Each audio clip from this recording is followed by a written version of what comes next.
Bismillahirrahmanirrahim. Alhamdulillah Rabbil Alamin. Wassalatu wassalamu Rasulullah Anbiya Mursalin Sayyidina Muhammad sallallahu alaihi wasallam. Amma ba'd. Ang lahat ng papuri ay kay Allah subhanahu wa ta'ala, ang siyang nagmayari ng lahat ng kanyang mga nilikha. Ako'y sumasaksi na walang ibang Diyos na dapat sambahin maliban sa Allah subhanahu wa ta'ala, at ako'y sumasaksi kay Muhammad sallallahu alaihi wasallam na isang sugo alipin ng Allah subhanahu wa ta'ala. Isang magandang araw sa inyong lahat, at ang ating ibabahagi ay ang tinawag na khutbah ng last na Friday sa masjid ng Makkah, at ibinigay ng Sheikh Dr. Abdullah Bari bin Awad Al-Tubati. Ang buod ng kanyang sermon ay tinawag na ang kahulugan ng at kabutihan kung bakit hindi ilahat ay inihayag ng Allah subhanahu wa ta'ala sa kanyang mga nilikha. Kumbaga ay may mga bagay na inilihim ang Allah subhanahu wa ta'ala. Binigyan niya ito ng mga punto, ang kahulugan kung bakit itinago ang ilan sa mga bunga ng paglikha sa pamamagitan ng paglikha ng lahat ng bagay, ang mga tagpo na pinakadakila ng paglilihim ng Allah subhanahu wa ta'ala, ang mga uri na tao na hindi nasasakop ukol dito. Una, ang lahat ng papuri ay kay Allah subhanahu wa ta'ala, ang siyang nagmay-ari ng lahat ng kanyang mga nilikha. Ang paglilihim ay isang pagpapala mula sa biyaya at regalo ng Allah subhanahu wa ta'ala. Ang buhay ng tao ay hindi perpekto kung wala nito. At ang mga kaluluwa ay hindi magiging masaya maliban lamang kung tayo ay nasa pangangalaga ng Allah subhanahu wa ta'ala. Sapagat ito ay masasabi natin ang buhay dito ay munting palamuti lamang at na merong napapaloob na kagandahan, karanyaan at kamahalan kung saan pinangangalagaan ng bawat bansa ang pagiging tinatawag ng makatulungan at ang kaayusan mismo na kung bakit.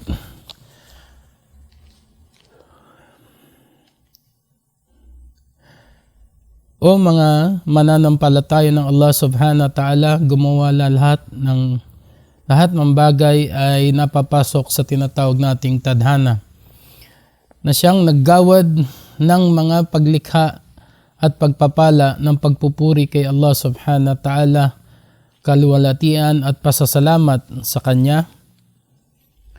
Palagian tayong humingi ng tawad at palagian tayong humingi ng tulong kay Allah subhanahu wa ta'ala.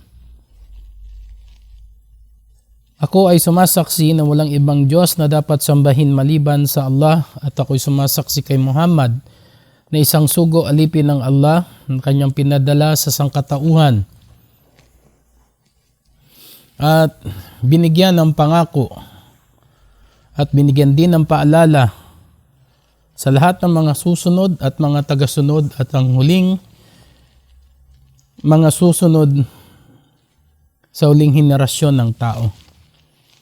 Pinapayuhan ko ang aking sarili na magkaroon ng takot, yung tunay na takot, at pagpapayo na rin sa aking mga kapatid sa reliyong Islam, ng takot na siyang nangangalaga sa atin at ang bawat pangamba nito sa araw na tayo ay babalik at haharap kay Allah subhanahu wa ta'ala. Kung magkagayon, ang bawat kaluluwa ng tao ay gandang timpalaan ayon sa kung ano ang kanyang nagawa dito sa mundo. At sino man ang hindi pakikitunguhan ng kawalang katarungan ayon sa Quran chapter 2 verse 281.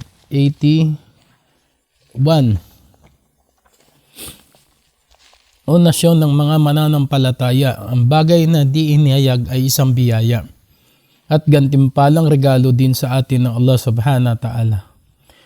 Ang buhay ng mga tao ay sadyang hindi perpekto at bawat kaluluwa ay hindi magiging masaya kung tayo ay wala sa lilim ng Allah subhanahu wa ta'ala. ang kahihiya at ang kanilang mga itinago sa bawat pagkakamali at nauuwi sa kasalanan sa mundong ito at sa buong reliyon na may katuturan at kahulugan. Ang Allah ay naglalaan ng mga mararangal na mayroong kalidad.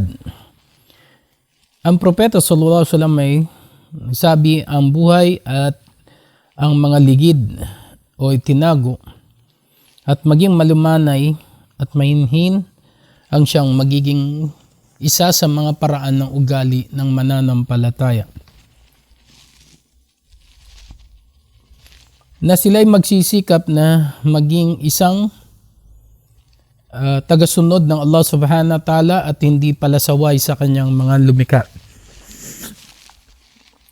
Ang kanyang kaluluwa ay kailangan pangalagaan at nasa pagpapakupkup kay Allah subhanahu wa ta'ala laban sa kahinaan, sapagkat ang Allah ang siyang mawain ang mapagpatawad.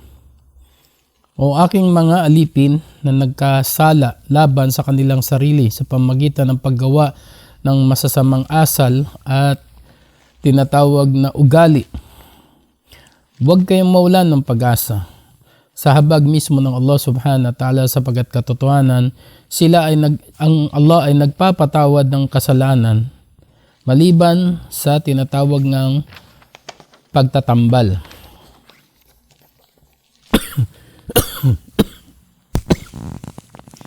Ang kagandahan sa kanyang mga alipin na kapag nababatid nila ang kanilang pagkakasala, sila ay automatikong nagbabalik loob kay Allah, humihingi ng tawad sa kanilang tagapaglikha, ang Allah subhanahu wa ta'ala. At inihingi nila na sila ay kupkupin ng Allah subhanahu wa ta'ala. Ano man ang sabihin ng mga tao, ay sa kapahintulutan ng Ibnu Mas'ud radhiyallahu an, ay nagsabi, ang isang tao ay nagtungo sa propeta at nagsabi, ako'y nakitungo sa isang babaeng di kalayuan sa Madina at ako'y nagkasakit nang di ko man lang siya nahawakan. Kaya't palipasin ng anumang uri ng sakit sa akin. Ang Omar bin Khattab ay nagsabi, iiwanan ng Diyos kung ang iyong pagtatakip sa iyong sarili ay walang katotohanan. Subalit ang propeta ay nanatiling hindi sumasagot hanggang yung tao ay umalis. At ang sugo sallallahu alaihi wasallam ay nagsabi, sundan mo siya. Yung taong nagtanong, sabihin sa kanya at bigkasin niya ang aya ng Quran na ito, ang pagsasagawa ng pagdarasal sa ikadalawang bahagi ng araw at isang parte ng gabi, na ang bawat kabutihang gawa ay mapapalitan ng tinatawag na kabutihan at biyaya at gantimpala, at paalalahanan siya ukol sa kanyang sinabi. At ang mga kasamahan ng propeta sallallahu alaihi wasallam, naway kalugdan sila ng Allah subhanahu wa ta'ala, ay nasihan at naunawaan ang gabay at patnubay sa kanila ng sugo sa pakikitungo sa mga makasalanan at mga nagkakasala sa kanila na itinago ang bawat pagkakamali. Si Ibnu Abi Shaybin na nagulat sa kanyang aklat na Siddiq na sila ang mga nag-aahit ng kanilang mga bigote at mga umiinom ng alak, nawa sila ay magpagkupkop kay Allah at patumbayan sa kanilang mga kamalian na mauuwi sa kasalanan. Ang sugo sallallahu alaihi wasallam ay nagsabi, sa araw na kanyang ipunin ng lahat ng kanyang mga nilikha, huhusgahan ang lahat sa kanyang mga nagawa. Nawa ay gabayan sila at ipagkalob sa kanila ang kapatawaran at patnubay sila hanggang sa kabilang buhay. At sa kabutiang loob ni Allah sa kanyang mga alipin, papawiin ang kanilang kasalanan at papalitan ito ng habag at awa ng Allah subhanahu wa ta'ala. Isa sa mga ulat ng Abu Dharr radhiyallahu anhu na ang sugo sallallahu alaihi wasallam ay nagsabi na ang isang taong dadalhin sa araw ng pagkabuhay na muli at magsasabi, ang Allah subhanahu wa ta'ala ipapakita sa kanya na parang isang salamin ang kanyang buhay, kung ito ay puno ng kasalanan o puno ng kabutihan, at hindi niya o walang sino man ang makakapagpasinungaling sa lahat na ilalantad sa kanya sa araw na iyon, sa araw mismo ng tinatawag na araw ng paghuhukom. Maliban sa mga nagsisi at sumampalataya sa kaisahan ni Allah at gumawa ng mabuti para sa kanila, papalitan ng Allah ang kanilang mga kasalanan ng kabutihang gawa, at sila ang laging nagpapatawad at ang pinakamawain ayon sa Quran chapter 25 Al-Furqan verse 70. Pinahintulutan kayong sabihin na ang pag-aayuno sa inyong at inyong tabihan ng inyong mga asawa sa gabi kahit sa araw ng pag-aayuno. At kung magkagayon man kayo sa kanila, ang Allah ang nakakabatid sa mga nagawa ninyo. At kung ito ay pandaraya at walang katotohanan, ay tinalo o dinaya nyo lamang ang inyong mga sarili. Kaya't bumaling sa inyo at tumanggap sa inyo ng pagsisisi at kanyang pinatawad kayo sa lahat ng inyong mga nagagawang kamalian.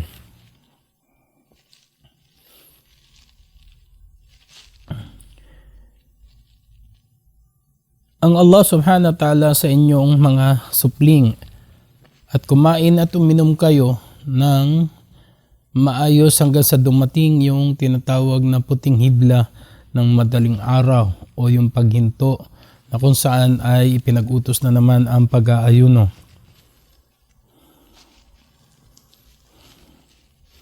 At sa kabila ng kanyang mga tanda at nilikha niya para sa inyo ang lahat ng mga bagay, ay isa rin sa kanyang nilikha ay ang inyong kabiyak, ang iyong asawa mula sa kanyang sarili upang kayo makadama ng katahimikan sa kanila.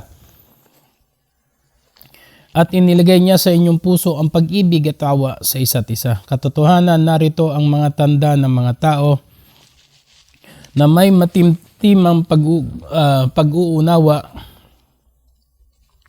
ayon sa Quran chapter 30 Ar-Rum verse 21. Katotohanan, sila na magkagusto ng ipagkalat o ipamalita ang kalaswang balita, ang pagpaparatang kagaya ng ginawa kaya Aisha radhiyallahu anha sa lipon ng mga mananampalataya.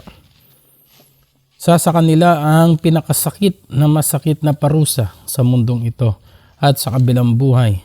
Si Allah ang nakakaalam at kayo ay hindi niyo nababatid kung ano ang inilihim ng Allah subhanahu wa ta'ala ayon sa Quran chapter 24 Suratul Nur verse 19. O mga lingkod ng Allah subhanahu wa ta'ala na naglantad ng kanyang sarili sa pag-aalis mula sa kapatawaran ng Diyos, maging lantad man niya ang kanyang sarili. Ayon kay Imam Ibn al-Qayyim, kawaan nawa siya ng Allah habang binibilang mga panganib ng kamalian na nauuwi sa kasalanan. At inaalis niya mula sa puso ang kanilang tinatawag na mga kadumihan, sapagkat ito ay magiging ugali nila hanggang kapag hindi nila inalis sa kanilang mga sarili. Sila ba ay nakakadama ng kaligtasan laban sa balak ng kaparusahan ng Allah habang sila ay binibigyan ng palugit upang isaayos at maging masaya sa mundo? Dapat walang sino man ang nakadama ng kaligtasan sa balak o sa mga ibinigay sa kanila ng Allah maliban sa mga taong nagkaroon ng matinding takot. At ipaparating sa kanila ang isang kahindik-hindik na pagwasak sa mga di mananampalataya o sa mga mismong mga mananampalataya na hindi nila pinangalagaan ng kanilang mga sarili at paniniwala, sa pagkakatakot kay Allah subhanahu wa ta'ala, sa pagkabalisa sa mangyayari sa kanya hanggang sa kabilang buhay. Nagsasagawa ng mga gawain na pag-iwas o maituturing na isang krimen. Para sa kanila, ang kaparusahan ng Allah ay darating at walang sino mang makakapaghadlang sa mga bagay na ito. At silang mga nagsisipagtiis alang-alang sa kasiyahan ng kanilang Panginoon at nag-aalay ng dasal sa tamang oras nito ng mahinahon, mahusay, habang itinatawag ang tinatawag na salah at gumugol sa kanila ng lihim at lantad at umiwas sa kasalanan sa pamamagitan ng kabutihan para sa kanila ay mayroong nainam na tahanan. Walang hanggang halaman sa paraiso na kanilang papasukin. Sila na nagsisagawa ng matuwid mula sa lipon ng kanilang mga ama at kanilang mga asawa at kanilang mga anak at ang mga anghel ay magpapapasok sa kanila sa bawat tarangkahan ng paraiso. At sa bawat tarangkahan ng paraiso ang pagbati ng Salamu Alaikum, kapayapaan ay sumayo, sapagkat kayo ay nagsipagtiyaga at nagpakumbaba, tunay ngang makakamit ninyo ang tahanan sa paraiso ayon sa Quran chapter 13 Ar-Ra'd verse 22 to 24. Isa sa pinakadakilang dahilan kung bakit hindi lahat ay inilantad ng Allah sa kanyang alipin upang ang kanyang mga alipin ay mag-isip, magsumikap at paglaanan ng oras o panahon upang maisip natin kung ano nga ba ang kahalagahan ng buhay natin dito sa mundo bago dumating ang tinatawag na kabilang buhay o ang Day of Judgment. Kahit alam natin na ang mundo ay puno ng korupsyon ng isip at puso, ang sugo sallallahu alaihi wasallam ay nagsabi, sino mang kanyang marinig ukol sa Allah at nagnais na makita ang kanyang tagapaglikha ay dapat nilang isipin kung saan na ba ang naabot natin, saan na rin ang narating natin sa buhay. Talaga nga bang nakasunod tayo? O paano na? At sino mang magtago ng isang kamalian ng kanyang kapatid sa pananampalatayang Islam mismo, ay itinatago din ng Allah ang kanilang kamalian. Mismo ang Allah ang siyang magtatago ng kamalian ng taong ito. Sa kapahintulutan ng Omar radhiyallahu an ay nagsabi, habang ang sugo ay umaakyat sa lupido, siya na may malakas na tinig ay nagsabi, O mga Muslim, naway maging ligtas sa inyo ang inyong kapwa Muslim sa pamamagitan ng inyong dila. O Allah subhanahu wa ta'ala, hinihiling namin ang iyong kabutihan sa mundong ito hanggang sa kabilang buhay at hinihiling din namin ang iyong kapatawaran at kabutihang dulot sa reliyong ito sa mundo at ng mga tao. Pangalagaan mo kami at panatiliin sa lilim ng iyong lilim na walang ibang lilim kundi ang ipagkakaloob mo sa araw ng paghuhukom. Naway kalugdan tayo ng Allah subhanahu wa ta'ala, gaya ng mga khalifa, ang Abu Bakar, Omar, Uthman at Ali, naway kalugdan sila ng Allah sa mga sumusunod sa kanila at sa mga susunod pa sa kanila hanggang sa huling kabilang buhay. Inshallah, loobin ni Allah na maging kagaya tayo ng ating mga ng ating mga sinundan sa mga nauna at sumunod kay Propeta Muhammad sallallahu alaihi wasallam. O Allah, ayusin mo ang kalagayan naming mga Muslim, kahit anong lahi, bansa o kalipunan ng tao na susunod at tatalima sa iyo subhanahu wa ta'ala. Pangangalagaan mo nawa po kami at ingatan ang aming dalawang masjid na siyang pinaglalaanan o pinagdaganapan ng aming pagdarasal. Humihingi kami ng iyong kalinga at iyong biyaya, kagalingan at sa mga pagbabago na kanilang inaakibat na dahilan para dakilain namin ang Allah subhanahu wa ta'ala. O Allah, Pasilungin mo kami sa iyong lilim ng pangangalaga laban sa anumang sakuna o kalamidad. Maibsan mo nawa ang aming pagkabalisa sa kaparusahan na darating pa sa amin. Aming Panginoon, aming iriwara ang aming mga sarili kung kami ay hindi mo patatawarin at kung hindi nyo igagawad sa amin ang kapatawaran, habag katiyakan kami ay mabibilang sa mga taong talunan. Ayon sa Quran chapter 7, Araf, verse 23. At mayroong mga karamihan sa kanilang magsasabi, aming Panginoon, inyong pagkalaubang kami ng mabuti sa mundo at mabuti sa kabilang buhay at inyong iadya kami o ilayo sa kaparasahan ng apoy ng impyerno. Surah 2, Baqarah, verse 201. Maluwati sa iyong Panginoon, ang Panginoon ng karangalan at kapangyarihan. Siya ay ganap na malaya sa lahat ng itinatambal nila sa iyo. At ang salam ay kapayapaan ng magandang alaala sa mga sugo. At ang lahat ng mga papuri ay kay Allah subhanahu wa ta'ala ng lahat ng kanyang mga nilikha, ayon sa Surah chapter 37 Al-Safat, verse 180-182. Naway kalugdan at kaawaan tayo ng Allah subhanahu wa ta'ala at patuloy tayong bigyan ng kanyang awa at habag at kapatawaran sa tuwing tayo ay nakakagawa ng ating mga kamalian na nauuwi sa kasalanan. Inshallah, loobin na Allah subhanahu wa ta'ala. Assalamualaikum warahmatullahi wabarakatuh.